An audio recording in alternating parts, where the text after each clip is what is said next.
Ambassador Lee Hannah took her first steps into the enormous space station called Nexus Prime.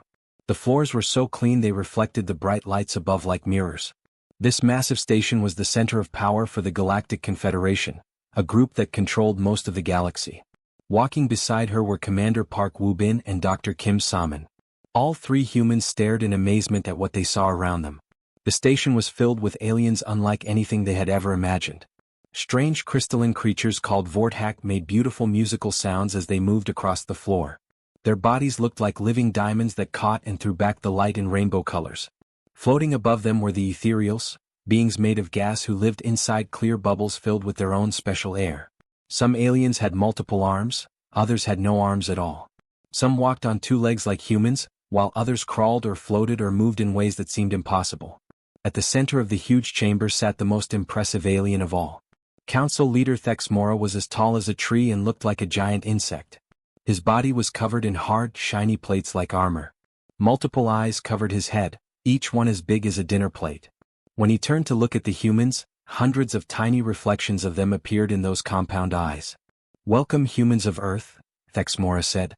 His voice was a series of clicking and buzzing sounds, but a small device hanging around his neck turned his words into perfect Korean that the humans could understand. "Your species shows potential. We grant you protected species status." When Hannah heard these words, her jaw became tight with anger. She had spent months studying everything she could about the Galactic Confederation before coming here. She knew exactly what protected species status meant. It was what they gave to primitive civilizations who were not ready to take care of themselves. It was like being treated as children who needed adults to watch over them and make decisions for them. "With respect, Council Leader," Hannah said, trying to keep her voice calm and polite, "humanity has achieved faster-than-light travel, fusion power, and many other advanced technologies." Before she could finish explaining all of humanity's achievements, another alien interrupted her. This one was called Vexthala and represented a group called the Hegemony. Her skin was bright blue and covered with patterns that glowed and changed colors like a living light show. When she spoke, the patterns flashed brighter, as if her emotions were controlling the lights. "Yes, yes," Vexthala said in a bored voice. "Crude achievements for such a short-lived species. Your people barely survive a century. Your world is a death trap full of natural disasters and dangerous predators. Most amusing." What happened next made the humans feel even worse. Sounds of amusement filled the chamber. The different alien species had different ways of showing that they found something funny. Some made sounds like human laughter. Others released clouds of sweet-smelling gas. Some flashed different colors, while others created electromagnetic pulses that made the air hum with energy. But they were all laughing at humanity. Thexmora waited for the laughter to die down before speaking again. "You will be assigned Sector 7749 on the Galactic Rim," he announced. The way he said it made it clear this was not a good location. The Galactic Rim was far from the center of civilization, where only the least important species were allowed to live. "Develop peacefully under our guidance. Perhaps in a few millennia, you might qualify for junior membership." A few millennia meant thousands of years. The aliens were telling the humans that they might be ready for slightly better treatment after thousands of years of proving themselves. It was an insult that struck deep. The three humans were then escorted out of the chamber by robot guards. As they walked through the corridors of the station, they could see more evidence of how advanced the other species were. The walls seemed to be alive, changing colors and shapes as they passed. Gravity worked differently in different sections, allowing some aliens to walk on the ceiling or float in the middle of the room. Technology that looked like magic to human eyes was everywhere. When they finally reached a private area where they could talk freely, Woo-bin's hands were clenched into tight fists. His face was red with anger and embarrassment. "Protected species status," he said through gritted teeth. "They are putting us in a cosmic zoo. They want to keep us as pets for their amusement." Woo-bin had been a military commander for most of his adult life. He had fought in wars and led soldiers into dangerous battles. Being treated like a child who needed protection was more insulting to him than any enemy weapon could be. Dr. Kim Salmon was equally upset, but she showed her anger differently. As a scientist, she was used to having her intelligence questioned by people who did not understand her work. But this was different. These aliens were dismissing all of human achievement as primitive accidents. Hannah looked at her two companions and saw the hurt in their eyes. She felt the same pain they did, but she also felt something else. She felt a cold determination growing inside her chest. "Let them underestimate us," she said quietly, but with steel in her voice. "It will not be the first mistake they make about humanity." She knew that throughout human history their enemies had always made the same error. They looked at humans and saw weakness where there was actually strength. They saw a short lifespan and thought it made humans fragile, not realizing it made every moment precious. They saw a dangerous world and thought it made humans weak, not understanding that it had made them incredibly strong. The aliens would learn just as every other enemy of humanity had learned before them.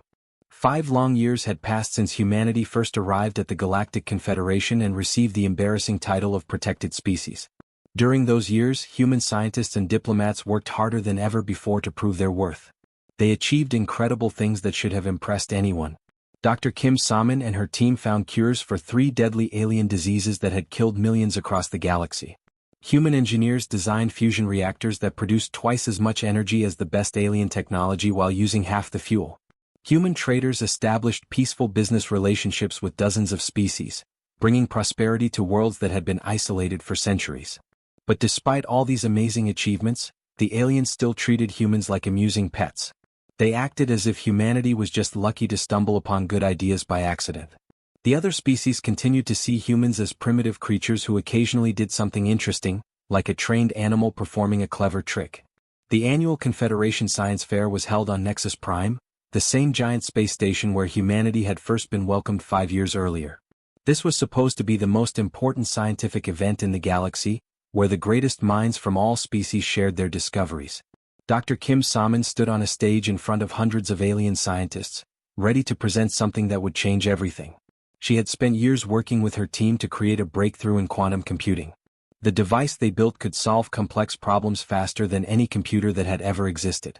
It could process information in ways that seemed impossible, using the strange rules of quantum physics to perform millions of calculations at the same time.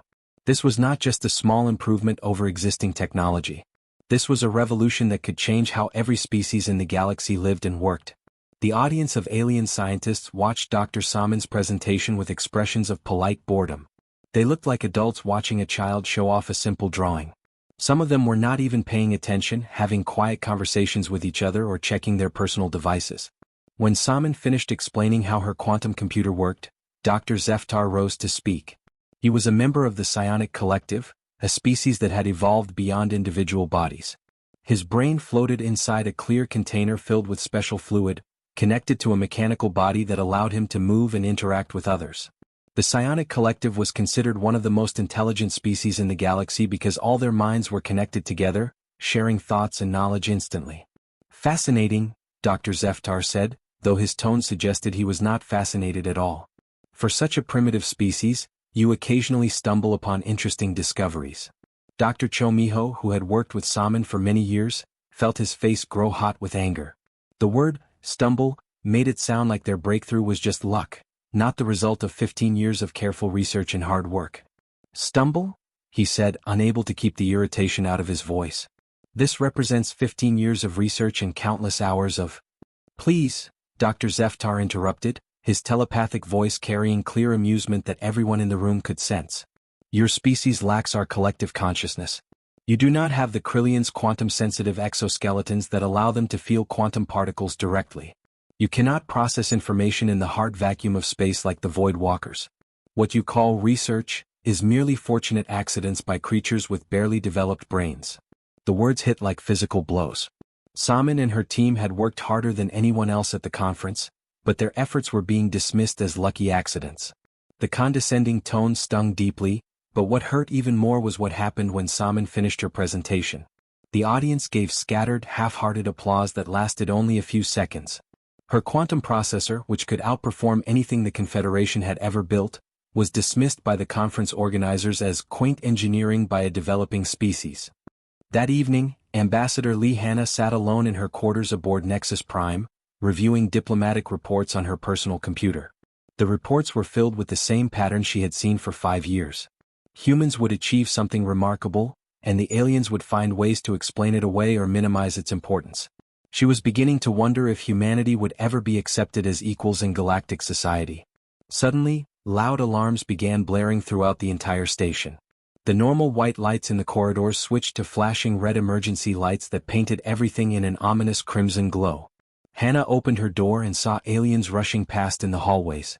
For the first time since she had arrived at Nexus Prime, she saw something new in their behavior. The usual calm confidence was gone, replaced by something she had never seen before in any of these supposedly superior species. They were panicking. Hannah quickly made her way to the council chamber, where she found complete chaos. The normally dignified alien representatives were talking loudly over each other, their voices filled with fear. Council leader Thexmora stood at the center of the chamber, his mandibles clicking rapidly as he struggled to address the assembly.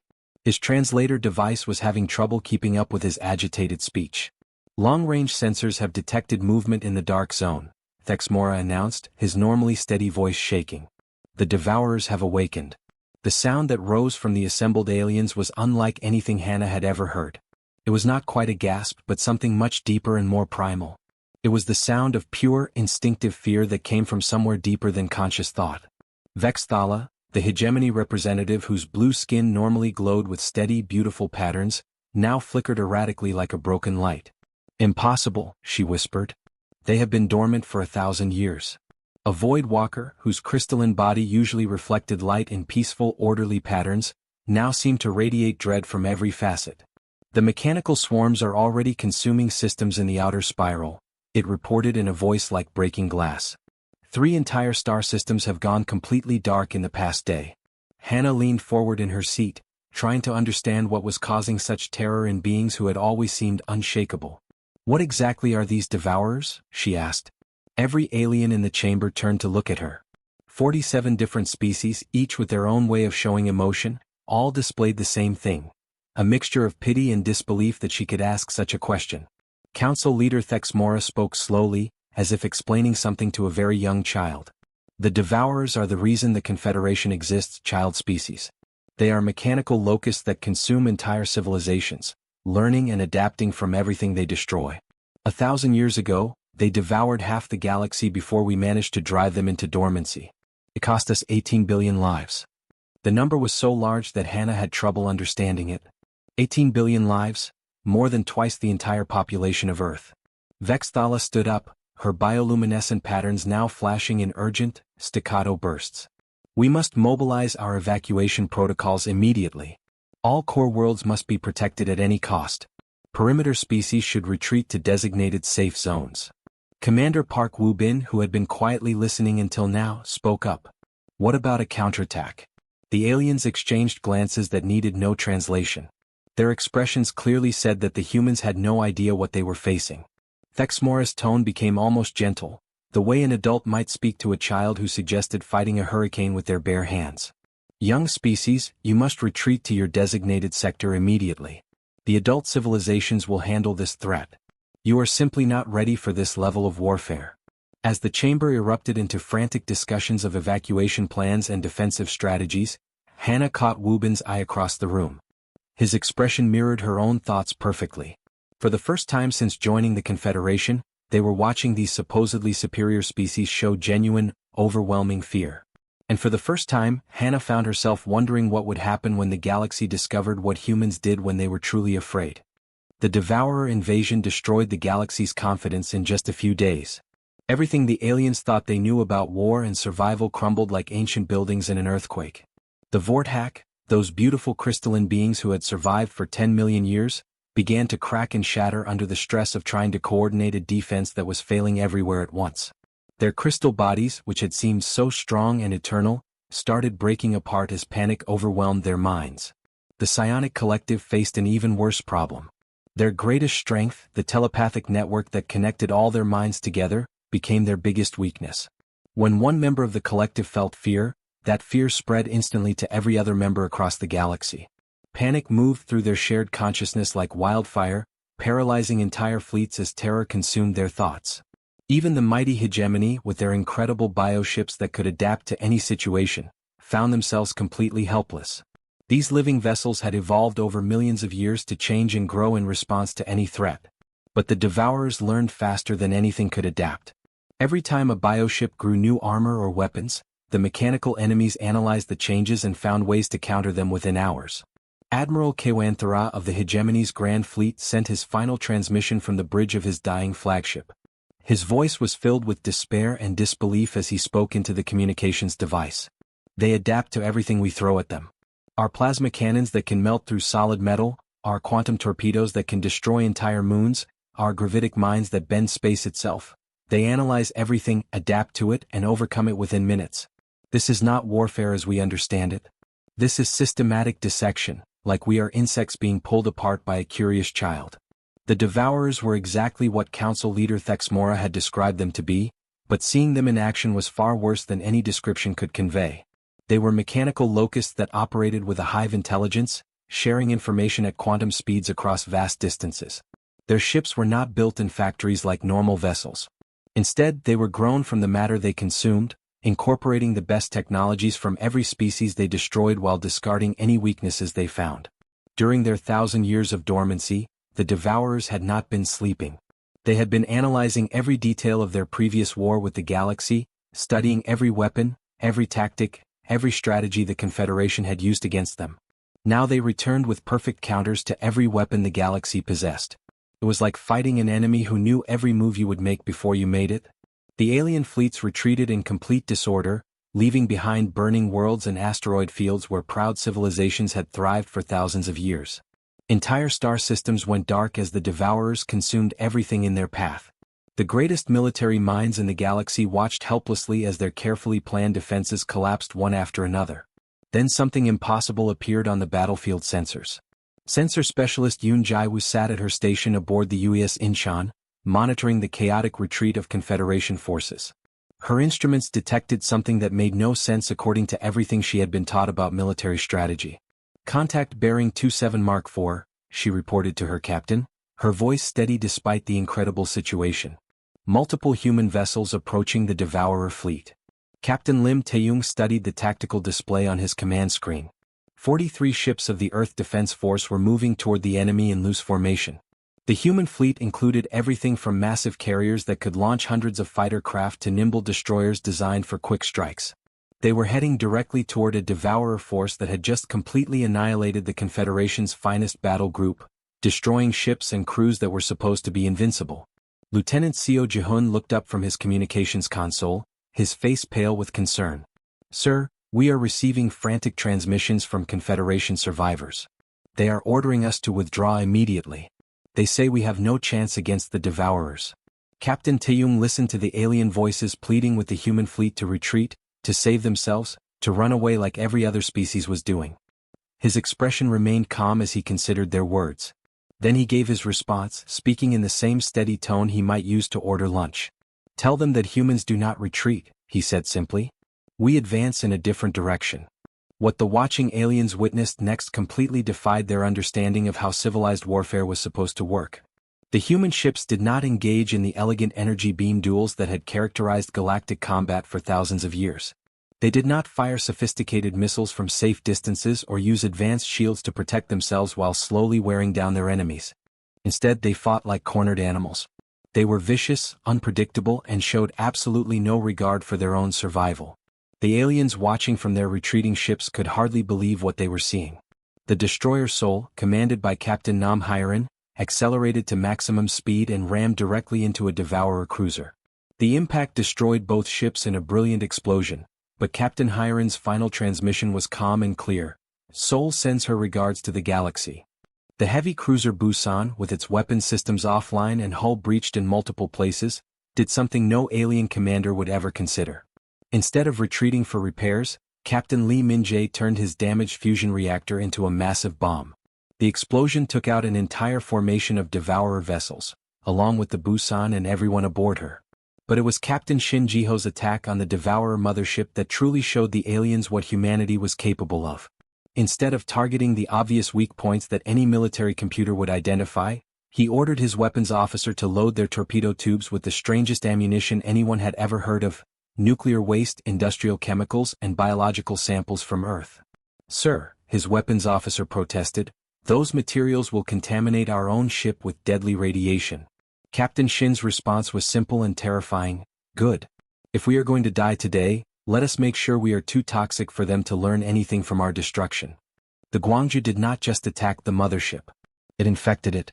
The Devourers, who absorbed and analyzed everything they destroyed to make themselves stronger, suddenly found themselves trying to process materials that followed no logical pattern. The biological samples from Earth, evolved on a world where everything tried to kill everything else, introduced chaos into their perfectly ordered systems. Nuclear waste corroded their quantum processors in ways their programming could not predict or counter. Industrial chemicals created reactions that defied their understanding of physics and chemistry. For the first time in their existence, the Devourers experienced something their advanced intelligence had no way to process or understand.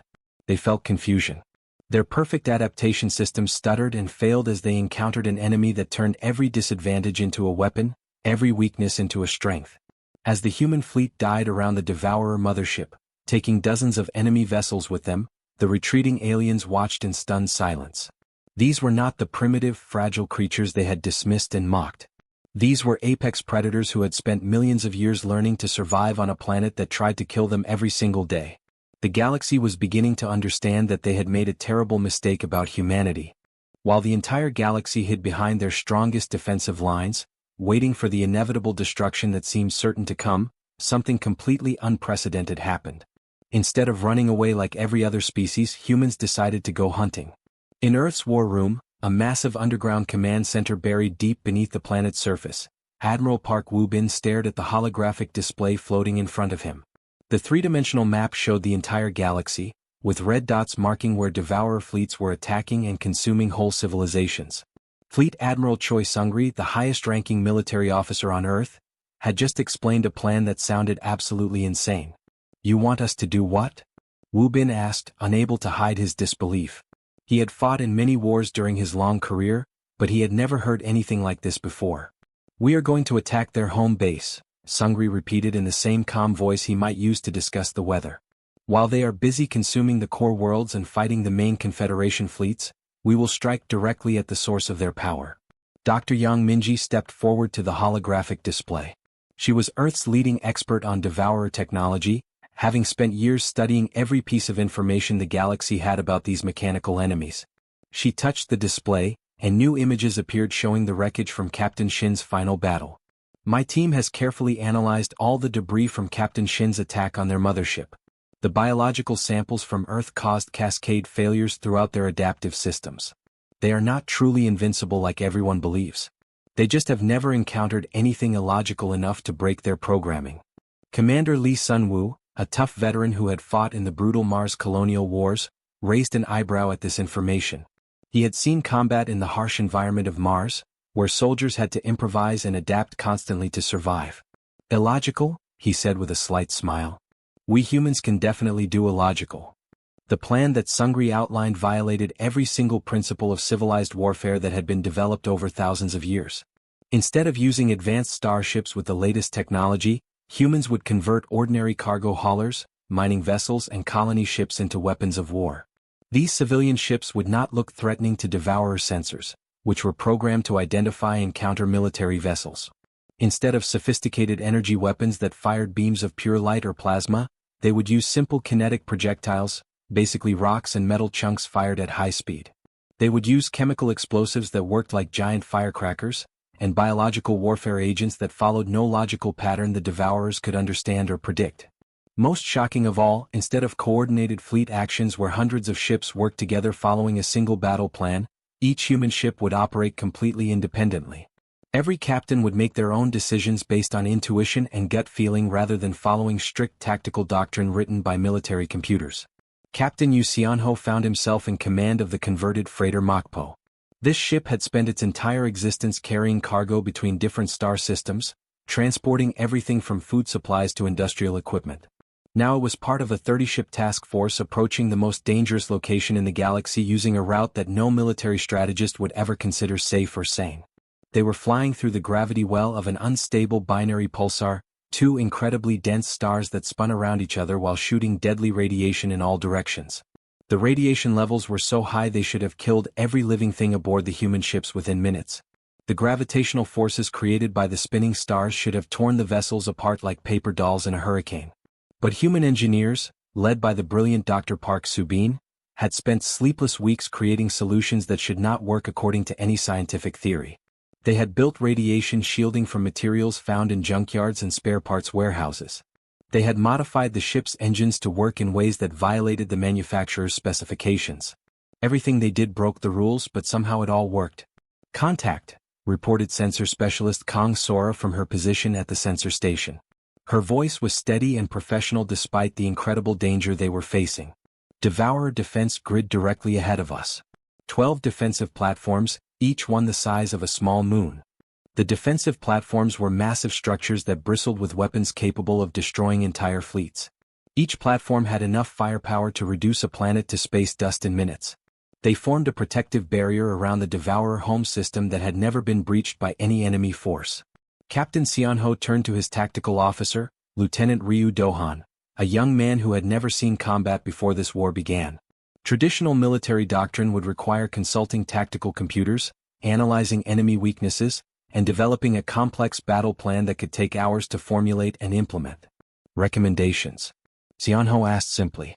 Lieutenant Ryu Dohan looked at the display showing the enormous defensive platforms that could easily destroy their converted cargo ship. He did not consult any computers or reference any tactical manuals. Instead, he stared at the enemy positions and asked a question that no military academy would ever teach. What would annoy them the most? What happened next was the most chaotic and unpredictable battle in galactic history. The Mokpo did not attack the defensive platforms directly, which is what any logical enemy would do. Instead, Captain Xianho ordered his ship to completely ignore the platforms and fly past their weapons to drop nuclear mines in seemingly random patterns throughout the system. When the defensive platforms moved to intercept and destroy these mines, they found themselves flying into minefields that made no tactical sense whatsoever but created maximum confusion and disruption. The mines were not placed where military theory said they should be. They were placed where they would cause the most chaos and force the Devourers to waste time and resources responding to threats that appeared completely random.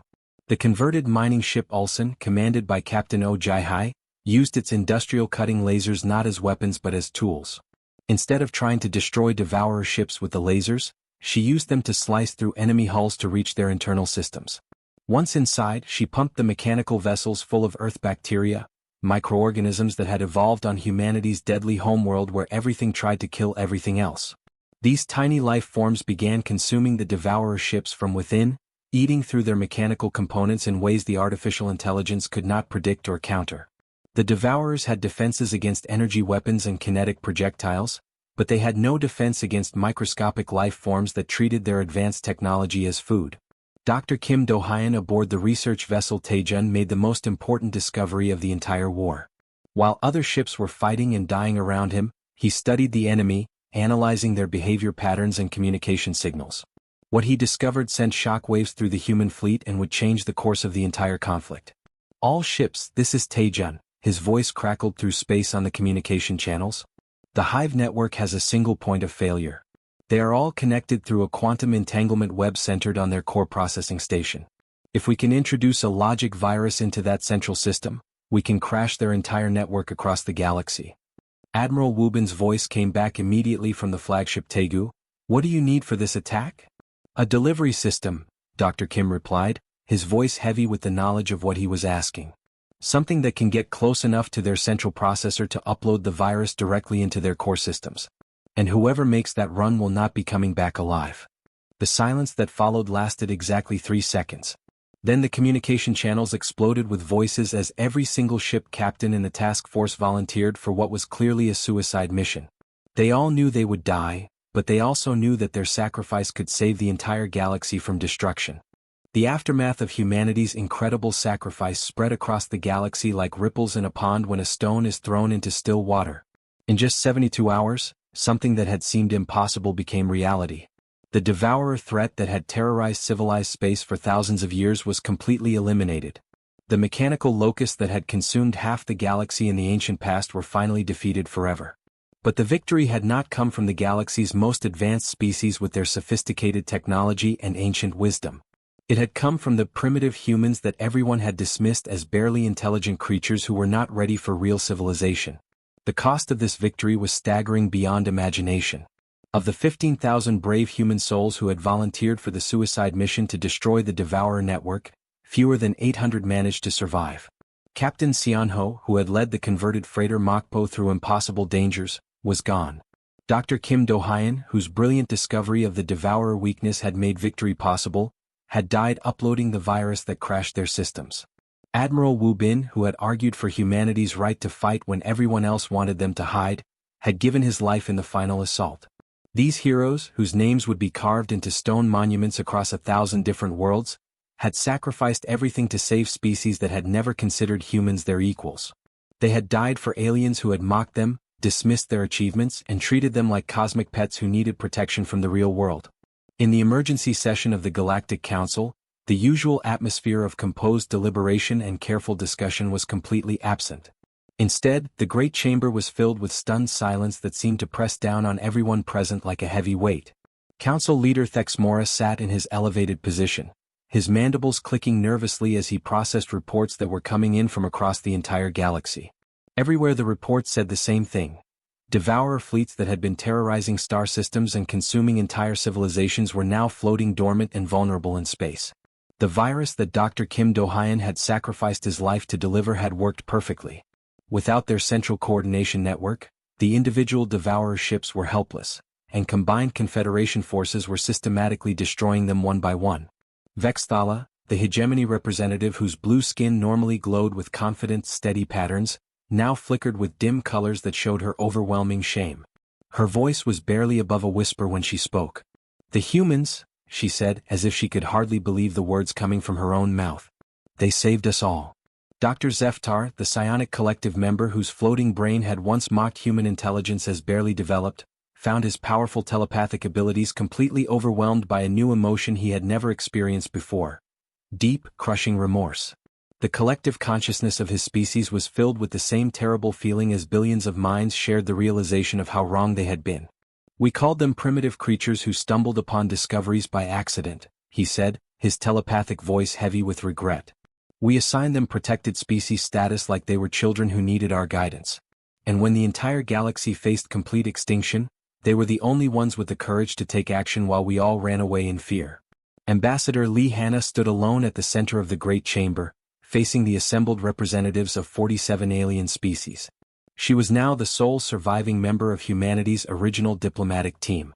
Commander Park Woo-bin and Dr. Kim Saman had both died in the final battle, giving their lives alongside thousands of other humans to save a galaxy that had never respected them. The weight of her species' enormous sacrifice was clearly visible in her eyes, which had seen too much death and loss in such a short time. But despite everything she had endured, her voice remained steady and strong as she addressed the alien assembly.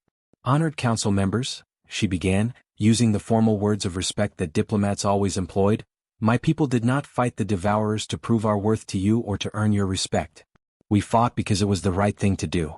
Because when innocent people are threatened with destruction, humans do not waste time calculating odds of success or measuring the costs of action.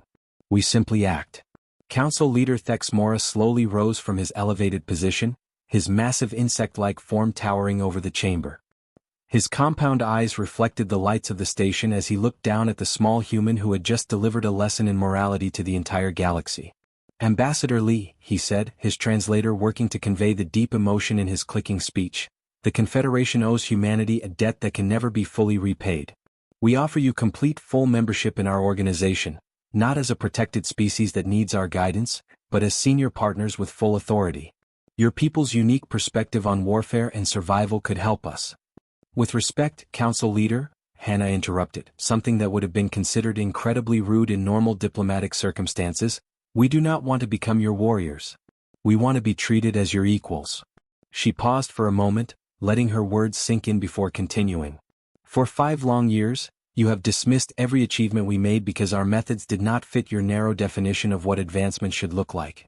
You saw our short lifespans as a weakness, never recognizing that knowing our time is limited makes every moment precious to us. You saw our violent history as proof of primitive nature, never understanding that experiencing war taught us to truly value peace. You saw our willingness to sacrifice ourselves as reckless behavior, never realizing that it came from our deep love for others."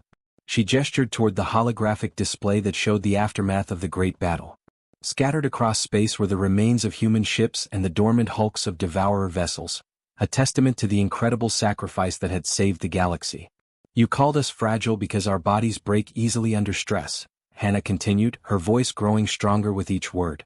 "You did not understand that this is exactly why we refuse to stay broken when we fall. Every single time we are knocked down, we get back up stronger than before. Every time we are hurt, we learn how to help others heal from their wounds. Every time we face the threat of extinction, we find a way not just to survive, but to help others survive with us. The council chamber fell into complete silence. For the first time in their long histories, these ancient civilizations that had existed for millions of years were being lectured about courage and sacrifice by a species they had considered to be little more than children playing at civilization. The silence stretched on as every alien representative struggled to process the profound truth of what they had just heard. They had spent years looking down on humanity, never realizing that the qualities they saw as weaknesses were actually the greatest strengths any species could possess. Finally, Thexmora found his voice again. "What do humans require for full equality in the Confederation?" he asked. Hannah's expression softened slightly as she gave her answer. "Recognition that being different does not mean being inferior. True partnership based on mutual respect, not the protection offered to children. And most importantly, the understanding that the galaxy becomes stronger when we value courage over comfort, hope over fear, and love over logic." As the greatest diplomatic session in galactic history drew to a close, every species in the Confederation had learned a lesson they would never forget. True strength did not come from advanced technology, ancient wisdom, or superior evolution. It came from the simple refusal to give up when others needed help, even when giving up would be easier and safer. Humanity had taught the galaxy what survival really meant.